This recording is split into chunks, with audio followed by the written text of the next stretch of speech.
Good morning everyone. My name is Ankit.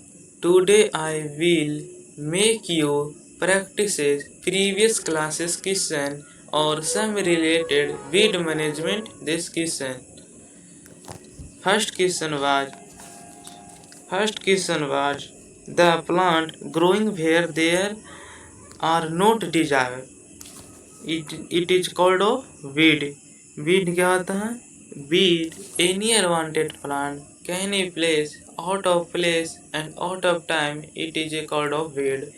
Weed any undesirable plant can be grow without agriculture practices. It is called of weed. Weed को हिंदी में खरपतवार बोलते हैं. खरपतवार कहते हैं वैसा वांछनीय पौधा जो बिना बोए खेतों में उग जाते हैं उसे कहते हैं खरपतवार. या तो वीड क्या है? तो वीड एक ऐसा अनवांटेड प्लांट होता है जो out of place and out of time can be grow. Father of weed science is called of Jethro Tull. Jethro Tull is written by household husbandry book. Jethro Tull is also known as father of tillage. Next question बोलता है the reduce of competition and provide opportunity to exploit this situation dispersion weed seed is important. मतलब कहाँ reduce कर देता है competition को, जिससे आप प्रोवाइड कर देता है अपॉर्चुनिटी को. किसके लिए? एक्सप्लॉइट मतलब बढ़ावा देने के लिए. किसको? सीड डिस्पर्सल को. सीड डिस्पर्सल समझ रहे हैं कि एक स्थान से दूसरे स्थान पर कैसे बीट का सीड ट्रांसपोर्ट होते हैं, उसी कहते हैं सीड डिस्पर्सल. इसके लिए बहुत सारा एजेंट होते हैं, जैसे बीड हो गए, वाटर हो गया, ह्यूमन हो गया, एंडो जो चोरी हो गया, एक्सो जो चोरी हो गया. ये सब के थ्रू आपको सीड एक प्लेस से दूसरे प्लेस पे जाते हैं उसे सीड. तो क्या चीज़ का रिड्यूस कर देता है? तो जो रिड्यूस कर देता है आपको इंट्रा बीट कंपटीशन को. किसका रिड्यूस कर देता है? इंट्रा बीट कंपटीशन को रिड्यूस कर देता है. नेक्स्ट क्वेश्चन आपका हो गया यहाँ पर कि the germination of beet was inhibited by allelopathic effect of. कौन सा ऐसा वीड होता है जो वीड के जर्मिनेशन को इफेक्ट करता है? इसका आंसर क्या हो जाएगा? फिलेरिस माइनस. तो कैसे इन्फेक्ट करता है? तो एलियोपैथी से. एलियोपैथी क्या होता है? एलियोपैथी क्या होता है? द प्लांट एक प्लांट टॉक्सिक सब्सटेंस रिलीज करता है या सम केमिकल रिलीज करता है और जो नियर में जो प्लांट रहता है उसके जर्मिनेशन को इन्वेट कर देता है, उसके ग्रोथ को इन्वेट कर देता है, उसे कहते हैं एलियोपैथी. जो एलियोपैथी होता है उन्हें फादर ऑफ एलियोपैथी किन्हें कहा जाता है? तो फादर ऑफ एलियोपैथी आपको हेंस मोलिस को कहा जाता है. इन्हें 1937 ईस्वी में 1937 में दिया था एलियोपैथी. एलियोपैथी समझ गए कि क्या होता है? एलियोपैथी एक ऐसा केमिकल सब्सटेंस होता है जो कैन बी रिलीज एक plant release of toxic substance and inhibit कर देता, रोक देता उसके ग्रोथ को, सीडलिंग को नियर में जो प्लांट रहता, इसे कहते हैं एलियोपैथी. अदर नेक्स्ट पढ़ते हैं the chemical capable to killing inhibit the growth of plant part. वैसा केमिकल जो कैपेबल होता है, मतलब कैपेसिटी उसमें पाया जाता है कि जो प्लांट रहता है उसको किल कर देता है, उसे क्या कहते हैं? उसको कहते हैं हर्बिसाइड. तो हर्बिसाइड क्या होता है? हर्बिसाइड एक ऐसा सिंथेसिस केमिकल होता है जो किल करता है टारगेट ऑफ प्लांट को, उसे कहते हैं हर्बिसाइड. समझिए, हर्बिसाइड एनी सब्सटेंस या herbicide any synthetic chemical substance can be जो किल प्लांट ऑन टारगेट. टारगेट जो प्लांट होता है उसी को किल करता है, और जो टारगेट नहीं होता उसको किल नहीं करता, उसे कहते हैं हर्बिसाइड. उसके बाद फिर होता है कि destroying of one flux of weed before planting of any weed is called stale seed weed technique. Stale seed weed क्या होता है? ये डिस्ट्रॉय कर देता है 1 से 2 फ्लक्स ऑफ वीड को. यह वो कब किया जाता है? ये सोइंग से 10 से 15 दिन पहले स्टेल सीड वीड प्लांटिंग किया जाता है. नेक्स्ट है कि ओपोटिनिया स्पीसीज जो होता है, प्रिकली पियर और successful control of biological joint. आप समझ ही रहे हैं कि कौन सा बायोलॉजिकल जॉइंट द्वारा कौन सा कंट्रोल होता है। तो इसके बोला कि प्रिकलिया पियर जो होता है ओपोटिनिया स्पीसीज, वो किसके द्वारा सक्सेसफुल बायोलॉजिकल कंट्रोल होता है, वह कक्टोब्लास्टिक क्या है, कक्टोब्लास्टिक कार्डेटोम पार्थेनियम किसके द्वारा होता है। Are you famous question in, हमेशा ही क्वेश्चन पूछा जाता है कि पार्थेनियम किसके द्वारा कंट्रोल होता है, पार्थेनियम हिस्टोटोपस या कांग्रेस का, तो वो होगा जाइगोग्रामा बाइकोलराटा।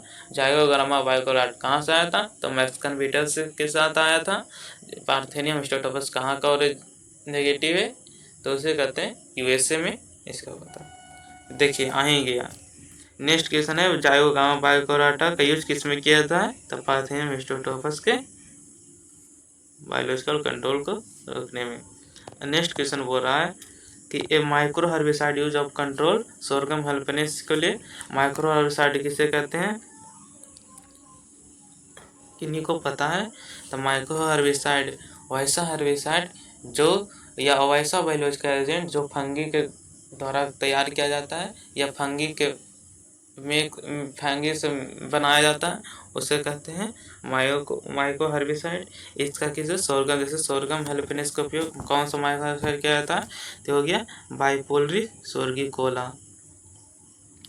इन 1945 के आफ्टर वर्ल्ड वॉर में 2,4-D एंड MCPA सेलेक्टिव विडिसाइड इसे discard of England and USA में हुआ था। मतलब उससे बाद 1945 में इंग्लैंड और यूएसए में कौन सा दो हर्बिसाइड के सेलेक्टिव विडिसाइड माना गया था, तो 2,4-D और MCPA। और बात बोलता है कि chemical application of chemical scan after the planting of crop is called, इसे क्या कहते हैं, उसे कहते हैं प्री इमरजेंस हर्बिसाइड। और ऐसा हर्बिसाइड क्या हो गया, प्री प्लांट इनकॉर्पोरेशन, जो वैसा हर्बिसाइड जो आपको इसमें एप्लीकेशन मेथड ऑफ एप्लीकेशन के हर्बिसाइड के पास चार मुख्य रूप से 3 टाइप होता है, pre plant incorporation, pre emergence herbicide, एक होता है पोस्ट इमरजेंस हर्बिसाइड। अगर ऐसे बात किया जाए तो ऐसे होता है ईयरली पोस्ट होता है। तो प्री प्लांट इनकॉर्पोरेशन आप समझिए कि क्रॉप के सोइंग के जस्ट पहले दिया जाता है, उसे कहते हैं प्री प्लांट इनकॉर्पोरेशन, या जस्ट बाद में भी दे सकते हैं, उसे कहते हैं प्री प्लांट इनकॉर्पोरेशन। मतलब 1 से 2 दिन के अंदर में दे देते हैं, उसे कहते हैं pre plant incorporation. Pre emergence herbicide वैसा हर्बिसाइड जो क्रॉप का जर्मिनेशन नहीं होता लेकिन बीट का जर्मिनेशन हो जाता है, तब देते हैं उसे प्री इमरजेंस हर्बिसाइड। एक होता है पोस्ट इमरजेंस। पोस्ट इमरजेंस का उपयोग वैसा हर्बिसाइड का कहते हैं स्टैंडिंग क्रॉप में किया जाता है, जिसमें आपका बीट का जर्मिनेशन हो जाए और क्रॉप का जर्मिनेशन हो जाए, उसके आफ्टर देते हैं, उसे कहते हैं post emergence herbicide. Early post emergence herbicide वैसा herbicide can be spray on the beet germination but that no grow of the crop germination, it is also called of early post emergence herbicide. Early post emergence herbicide क्या हुआ, वैसा herbicide जिसमें beat का germination हो जाता है लेकिन crop का जर्मिनेशन नहीं होता है, उसे कहते हैं yearly post emergence herbicide. Example में देख लेते हैं, तो पोटैटो में सोइंग के 10 से 15 दिन के बाद पाराक्वाइट कर दिया जाता है या ग्लाइफोसेट कर दिया जाता है। हो गया समझ के। नेक्स्ट क्वेश्चन बोल रहा है कि आपको वैसा केमिकल और commercial product that is responsible for herbicide effect के लिए, उसे कहते हैं एसिड इक्विवेलेंट। वैसा केमिकल एक एक्टिव इंग्रेडिएंट होता है। एक्टिव इंग्रेडिएंट क्या होता है, वैसा केमिकल जो किसी भी हर्बिसाइड में टॉक्सिक सब्सटेंस होता है, उसे कहते हैं एक्टिव इंग्रेडिएंट। नोजल होता है, हार्ट ऑफ नोजल किन्हें कहा जाता है, ये आप लोग नोजल को किस नाम से जाना जाता है, द स्प्रेयर ऑफ हार्ट। मतलब स्प्रेयर का जो हट होता है वही होता है नोजल। तो ये बोला कि नोजल कौन सा ऐसा टाइप होता है जो प्रीफर करता है हर्बिसाइड का एप्लीकेशन में, तो होता है फ्लैट फैन टाइप। वो बोलता है कि ओनियन प्लांट में कौन सा हर्बिसाइड दिया जाता है, या तो मस्ट कौन हर्बिसाइड ऑन ओनियन क्रॉप्स, उसके लिए क्या होता है oxyfluorfen. Must effective herbicide used in sugar cane के क्रॉप में कौन सा हर्बिसाइड बहुत इफेक्टिव होता है, उसका कहते हैं मेट्रीब्यूजिन। समझे, कौन शुगर केन एक ऐसा क्रॉप है जिसमें ना ड्रिप इरिगेशन बहुत प्रीफर करता है, ड्रिप इरिगेशन के थ्रू इसमें शुगर केन में दिया जाता है। शुगर केन का साइंटिफिक नेम क्या है, सचनम ऑफिसिनियम। नेक्स्ट क्वेश्चन बोल रहा है कि नॉन सेलेक्टिव हर्बिसाइड जो हाईली ट्रांसलोकेटेड होता है, फ्लोजियर एक्टिव हर्बिसाइड होता है, लिटिल परसिस्टेंस होता है सॉइल में। मतलब कौन सा ऐसा हर्बिसाइड होता है जो नॉन सेलेक्टिव होता है, हाईली ट्रांसलोकेटेड होता है, फ्लोजियर एक्टिव हर्बिसाइड होता है और लिटिल परसिस्टेंस होता है। तो नॉन सेलेक्टिव मतलब क्या हो गया, मतलब किसी भी खेत में अगर मैं स्प्रे कर देंगे उस हर्बिसाइड को तो उसमें क्रॉप और वीड दोनों को मार देगा। डेट किल्स ऑफ बोथ, मतलब कुछ भी मिले हर रहना चाहिए, और क्रॉप हो वीड हो उससे उसका कुछ फर्क नहीं पड़ता, वो डेट किल कर देगा। हाईली ट्रांसलोकेटेड मतलब हो गया कि अगर एक प्लांट के किसी भी पार्ट पर पड़ गया, अगर हम हर्बिसाइड स्प्रे करते हैं, अगर वो लीफ पे भी पड़ गया तो पूरे प्लांट के बॉडी में मूवमेंट हो जाएगा, मूव कर जाएगा, उसे कहते हैं ट्रांसलोकेटेड। फ्लोजियर एक्टिव हर्बिसाइड एक होता है सॉइल अप्लाइड हर्बिसाइड। फ्लोजियर हर्बिसाइड जो हम स्प्रे कर देते हैं, एक सॉइल अप्लाइड जिसमें सॉइल में स्प्रे करते हैं। उसके बाद बता लिटिल परसिस्टेंस, मतलब परसिस्टेंस मतलब कि कम, लिटिल परसिस्टेंस मतलब होता है कम समय तक इस अपना टॉक्सिक सब्सटेंस पौधा पर रहता है। और कौन सा हर्बिसाइड है, the glyphosate. Weed are show the resistance of herbicide India, कौन सा ऐसा बीड होता है जो शो किया रेजिस्टेंस ऑफ हर्बिसाइड इंडिया, तो होता है फ्लेरिस माइनस। रिसेंटली के टाइम में बहुत सारा 1 2 3 को बीड होते हैं जो आपका इंडिया में रेजिस्टेंस शो कर दिए हैं। जैसे हो गया तुम्हारा फ्लेरिस माइनस जो हो गया तुम्हारा ग्लाइफोसेट के अगेंस्ट के प्रति हो गया। फिर एक तुम्हारा एवेन्ना लुडोविक्सिनिया हो गया, ये भी आपका रेजिस्टेंस शो कर दिया है इंडिया में। फिर बोला कि parthenium hysterophorus is a wide invader weed in India. हाँ, कौन सा हर्बिसाइड होता है जो वाइड स्प्रेड इनवेरियर, बहुत ज़्यादा इसका देखा गया इन्फेस्टेशन ऑफ पार्थेनियम हिस्टोटोपस होता है। इसका मस्ट इफेक्टिव बायोलॉजिकल गुण ये जाइगोगामा ब्रक, ये आप लोग याद ही रखिएगा, बहुत इंपॉर्टेंट क्वेश्चन, जाइगोगामा बायोकोलाटा जिसके द्वारा पार्थेनियम का कंट्रोल किया जाता है। वो रहा कि वैसा वीड जो नॉन इंडिजीनियस होता है बट इस्टेब्लिश होता है इंडिया में, उसे कहते हैं इनवेसियस वीड। यह एक्जोटिक वीड भी कहते हैं। वैसा वीड जो मतलब वैसा इंडिजीनियस नहीं होता, मतलब इंडिया में उसका नेगेटिव या ओरिजिन नहीं है, बट वो दूसरे जगह से किसी भी तरह वो आ गया, उसे कहते हैं एक्जोटिक वीड या इनवेसियस वीड।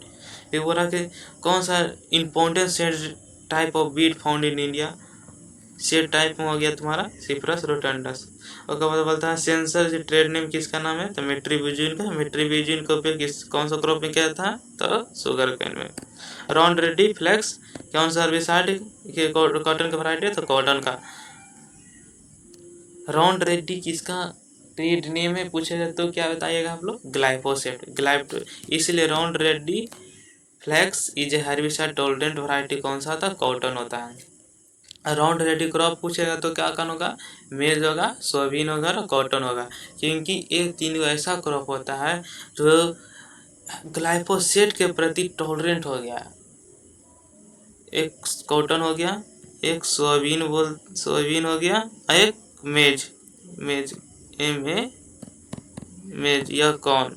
एक ऐसा हर्बिसाइड है जो एक ऐसा क्रॉप है जो ग्लाइफोसेट के प्रति टॉलरेंट हो गया है, इसलिए उसे इसी राउंड रेडी क्रॉप के नाम से जाना जाता है। राउंड रेडी किस लिए जाता है, क्योंकि ग्लाइफोसेट का जो ट्रेड नेम है वो राउंड रेडी है।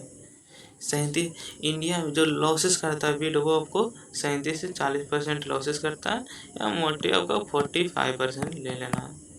ड्यू टू सॉइल सोलराइजेशन से टेम्परेचर इस सॉइल में कितना परसेंट तक 8 से 10% तक इंक्रीज हो जाता है। सॉइल सोलराइजेशन के लिए सबसे मोस्ट इफेक्टिव कौन सा सीड लेते हैं, तो ब्लैक कलर का लेते हैं। In India 15% herbicide are use total pesticide consumption. India कितना परसेंट हर्बिसाइड जितना टोटल उसमें 15%। सबसे ज़्यादा हर्बिसाइड का कौन कंजप्शन किस कौन सा कंट्री करता है, तो जापान करता है। जापान में कितना है, तो 5000 ग्राम प्रति हेक्टेयर है। इंडिया में कितना है, तो इंडिया में 40 ग्राम प्रति हेक्टेयर है। इंडिया में कौन सा ऐसा स्टेट सबसे ज़्यादा करता है, तो पंजाब है जो हर्बिसाइड का सबसे ज़्यादा। और कौन सा ऐसा क्रॉप में जिसमें सबसे ज़्यादा हर्बिसाइड का उपयोग किया जाता है, तो वो हो गया आपको कौन सा क्रॉप आपका होगा, तो वो आपका कौन सा हो गया, समझ के। सबसे ज़्यादा जो हर्बिसाइड का वो राइस का क्रॉप होता है। कौन सा ऐसा हर्बिसाइड होता है जो सबसे ज़्यादा यूज में किया जाता है, तो हो गया आइसोप्रोटोन। इंडिया में आइसोप्रोटोन। अगर वर्ल्ड में बात किया तो ग्लाइफोसेट का उपयोग सबसे ज़्यादा किया था। राइस का बाद कॉटन हो गया, कॉटन में यूज होता है। नेक्स्ट क्वेश्चन आपका हो गया कि यहाँ हो गया solution maximum consumption in herbicide is and. Sir maximum consumption कौन सा हर्बिसाइड का कौन सा करता है, तो बोलो है यूरोप। डिवेस thaliana weed is a model plant a genome study of flowering plant. कोई भी अगर हम वीड का कंट्रोल करेंगे तो उससे कब करते हैं वीड कंट्रोल वीड को फ्लावरिंग होने से पहले या फ्लावरिंग होने के जस्ट बाद, स्प्रेड नहीं होवे, वो फर्टिलाइजेशन होवे उससे पहले करते हैं वीड का कंट्रोल। कौन सा ऐसा एक वीड होता है जो वाइड वाटर स्टेरस तथा ड्राउट टॉलरेंट जीन का सोर्स होता है, तो वो होता है प्रोसोपिस जूलिफ्लोरा। कौन सा ऐसा वीड होता है जो वाइड वाटर स्टेरस और ड्राउट टॉलरेंट जीन के प्रति सोर्स होता है, तो प्रोसोपिस जूलिफ्लोरा। जीरो टिलेज द्वारा मोस्ट इफेक्टिव कौन सा ऐसा वीड होता है, तो जीरो टिलेज द्वारा सबसे इफेक्टिव कौन सा होता है, तो फ्लेरिस माइनस होता है जो राइस वीड के क्रॉपिंग सिस्टम में किया जाता है। और कौन सा ऐसा हर्बिसाइड होता है जो जीरो टिलेज में भी उपयोग किया जाता है, तो मोस्टली पाराक्वाइट का उपयोग किया जाता है। ग्लाइफोसेट का उपयोग किया जाता है, लेकिन जो पाराक्वाइट होता है ना सबसे ज़्यादा मोस्टली उपयोग किया जाता है जीरो टिलेज में, याद रखिएगा आप लोग। हो गया आज का सेशन यहीं पर समाप्त करते हैं, फिर मिलते हैं नेक्स्ट डे नेक्स्ट क्लासेस के साथ। कल हम पढ़ाने वाले हैं एग्रीकल्चर मेट्रोलॉजी। आप लोग अच्छे से पढ़ के आइएगा, आप लोग अच्छे से स्टडी करके आइएगा। Thank you so much every student, thank you so much.